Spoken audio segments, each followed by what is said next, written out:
The oldest medicine on Earth is probably in your bathroom cabinet right now. It didn't come from a lab. It came off a tree. Go look. There's a bottle of little white pills in there somewhere. A kitchen drawer, a bag. You bought it for a headache or a fever and never thought about it again. But for 3,000 years, humans used that exact medicine with no idea why it worked. They weren't swallowing pills. They were chewing bark. Bitter bark, peeled off a tree by the water. The Sumerians chewed it. The Egyptians wrote it down. A Greek doctor you've heard of swore by it. None of them knew what was inside it. They just knew that when you were burning up, it worked. So what's inside that strip of bark? And who finally cracked it open? This is how ancient humans cured sickness with one plant. Explained. So let's go back to the tree. It's a willow. You know the one. The droopy tree that leans over ponds and riverbanks like it's had a long day. Thin leaves, branches that hang down and trail in the water. Not a majestic tree. Kind of a sad one, honestly. But peel off a strip of the bark, chew it, and something strange happens. The pounding in your head quiets down. The fever loosens its grip. It tastes horrible, bitter enough to make you gag, but it works. And here's the strange part. People figured that out almost everywhere, at almost the same time, without ever comparing notes. Dig through the oldest records humans ever left, and the willow keeps showing up. There's a Sumerian clay tablet, thousands of years old, that lists willow bark for aches. Ancient Egyptian medical scrolls prescribe it for pain and swelling. Over in Greece, they still name the doctor's oath after told feverish patients to brew a tea from the bark, and told women in labor to chew the leaves. Assyria did it, China did it. Native American healers, an ocean away, landed on the very same tree. Different continents, different centuries, nobody sharing a group chat. And every single one of them reached for the same bark. That's the first mystery. How does half the ancient world separately discover that one specific tree quiets pain? The answer is that they all had the same teacher. And the teacher was the tree. Because here's what nobody chewing that bark could have known. The willow doesn't make its bitter chemical for you. It makes it for itself. A tree can't run away from anything. Not the bugs gnawing its leaves, not the rot creeping into its bark. So it fights the only way it can. Chemistry. The willow packs its bark full of a bitter compound that fends off the things trying to eat it and infect it. That bitterness you taste? That's the whole point. It's the tree yelling, "Don't." It's armor. A weapon a tree grew because it had no fists. And that weapon, chewed by a shivering human, just happens to do something remarkable inside the human body. The exact thing your ancestors couldn't explain, and couldn't stop reaching for. But for 3,000 years, that's where it stopped. Everybody knew the bark worked. Nobody knew what the bark was. The man who finally started pulling that thread was somebody you'd never have picked. Not a doctor, not a famous scientist, just a country priest with time on his hands. Meet the Reverend Edward Stone. A clergyman in a quiet English village about 260 years ago, who happened to be curious about absolutely everything. One damp afternoon, he's walking through a wet, marshy meadow, and he snaps off a piece of willow bark and, for no good reason at all, tastes it. It's shockingly bitter, and that bitterness rings a bell. He'd tasted something like it once before, the famous, wildly expensive bark that got shipped in from South America to treat fevers, the one only the rich could afford. And here was cheap local willow, growing in a ditch, tasting like the pricey miracle cure. So Stone gets a hunch, and then he builds a theory. And this is the part that's almost too good to be true. He notices willow trees love damp, swampy ground. He also knows that fevers seem to rise up out of damp, swampy ground. So he decides nature must have been kind enough to plant the cure in the very same wet places that breed the disease. God, basically, filing the medicine right next to the illness. Ogg's seen worse guesses, get statues built for them. That reasoning is completely, gloriously wrong, and it walked him straight to the right answer. Because Stone didn't just have a hunch, he tested it.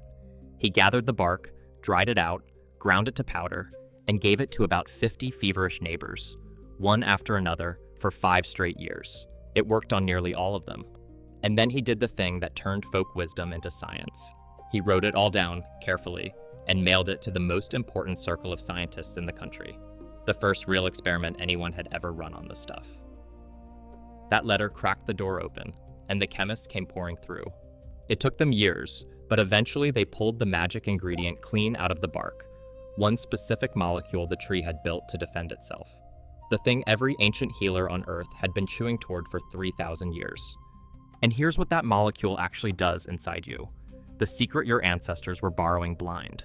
When you're hurt or sick, your body trips an alarm. It's the alarm that cranks the pain up and pushes the fever higher. The willow's chemical strolls in and turns that alarm down. That's the whole trick.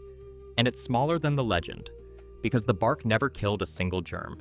It never touched the sickness underneath. The bark didn't cure the disease. It switched off the alarm. You can actually see that in Stone's own numbers, if you look close. A lot of those fevers he was treating were probably malaria, and the willow made his patients feel better without ever curing the malaria. When it was the real thing, the bark alone couldn't finish the job, and Stone had to reach back for that expensive South American bark. Willow quieted the misery. It didn't win the war. The oldest medicine in the world was, all along, the world's oldest painkiller, not the world's oldest cure. Which means every time one of your own ancestors, some great, however many times grandmother, shaking with fever 1,000 years ago, peeled off a strip of that bitter bark and felt the ache melt, she was pulling off something she could never have understood.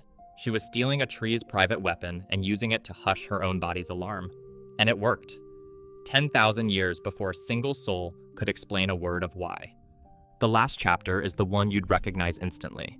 A little over 100 years ago, a German company took that same willow chemical, tinkered with it in the lab to stop it tearing up people's stomachs, and started selling it as a neat little white tablet. They called it aspirin. Today, it's one of the most swallowed drugs on the entire planet. The world cranks out something like 40,000 tons of it a year. Every last gram of it traces back to the bark of a sad little tree leaning over the water. Pour one of those pills into your hand. Really look at it. That chalky little tablet is 3,000 years of trial and error, pressed flat. You didn't have to wade into a swamp to get it. You didn't have to strip the bark off a tree, or gag on the bitterness, or guess how much of that bark was safe to swallow. And that last part matters far more than it sounds, because the ancient version was a gamble at every single time. Chew too little, and nothing happens.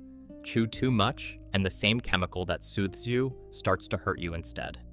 Nobody knew the dose. Your ancestors were reading their own bodies in the dark and hoping. That's the real gift sitting in your palm. Not that somebody discovered the willow. Your ancestors handled that over 100 forgotten lifetimes. It's that somebody finally tamed it and measured it. Turned 3,000 years of guessing into one exact number stamped on a pill you can actually trust. And no, this isn't Og telling you to go chew on a tree. The entire point of the story is that you don't have to anymore. Somewhere out there right now, a willow is leaning over a pond, dripping into the water, quietly poisoning the little bugs that try to eat its bark. It has no idea it's a pharmacy. It never did. It just grew itself a weapon out of pure desperation. And a curious, aching, clever species wandered by, tasted the bitterness, and never once stopped coming back for more. The bark didn't cure the sickness. It just knew how to make the pain shut up. And you're still doing it. That pill in your cabinet is the same borrowed weapon your ancestors gnawed raw off the branch. The same tree, the same chemical, the same small mercy. 3,000 years of practice. You swallow it without blinking. Og is just a caveman telling stories about trees and long-gone relatives in a make-believe jungle. Do not use him as a doctor, and please do not sue Og. Follow Og and stay curious, tribe.